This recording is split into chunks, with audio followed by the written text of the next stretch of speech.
বন্ধুরে কম্বা খাইলে বন্ধুরে কম্বাতে তো দাঁড়া নাই বিয়া করতাম মনে না।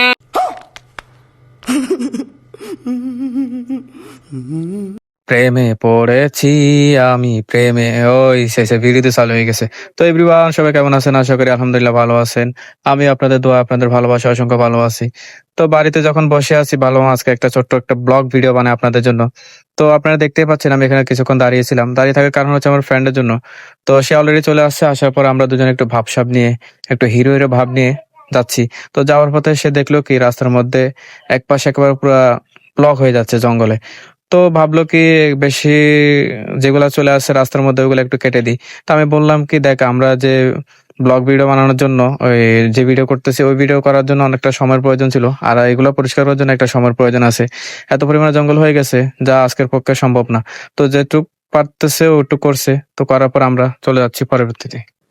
তো যাওয়ার পরে দেখতেছি আমাদের রাস্তার পাশে যে একটা খাল রয়েছে, ওই খালের ভিতরে প্রতিদিন অনেকে মাছ মারে, অনেকে মাছ পায়। তো আজকে দেখতেছেন মাছ মারছে, অনেক মাছ পেয়েছে মাশাআল্লাহ।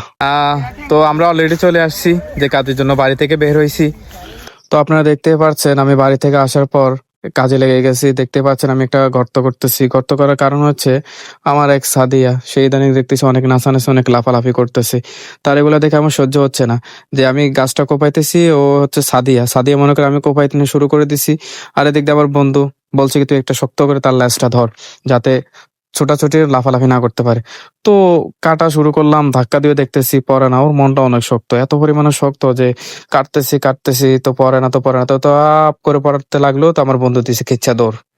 দৌড় দেওয়ার পরে বন্ধু একটু বুঝাইতেছে যে সাইজ মাইজ করে একটু বুঝায়, সাথে আমরা একটু প্রকৃতি ওগুলো দেখি কি সুন্দর প্রকৃতি আজকে। তো আবার বন্ধু তাকে প্রকৃতিক দেখায় আবার বোঝানো শুরু করে দিছে। তো সে বুঝবে না অনেকক্ষণ ধরে বুঝাইছি আর বুঝতে পার। তো গর্তে ঢুকানোর আগে তাকে আবার আমার বন্ধু বুঝাইছে দেখ আর এরকম করো না, আমার বন্ধু অনেক কষ্ট পাইতেছে, তুমি একটু বুঝতে চেষ্টা করো। সে বলছে কিনা আমি ওর কথাই শুনবো না। তখন বললাম কি দেখ বন্ধু ও কিন্তু বেশি করতেছে, তো আর কিন্তু ওর কথা শুনিস না, এখন একটা কাজ কর ওর ঘরের ভিতরে ঢুকাই দে। তো ওকে ঘরের ভিতরে ঢুকাই দিছি। তো এটা কোনো সাদের জন্য ভিডিও ছিল না, এটা জাস্ট ফান হিসেবে আমরা বলছি করছি। এটা হচ্ছে মূলত আমাদের সিম গাছের জন্য।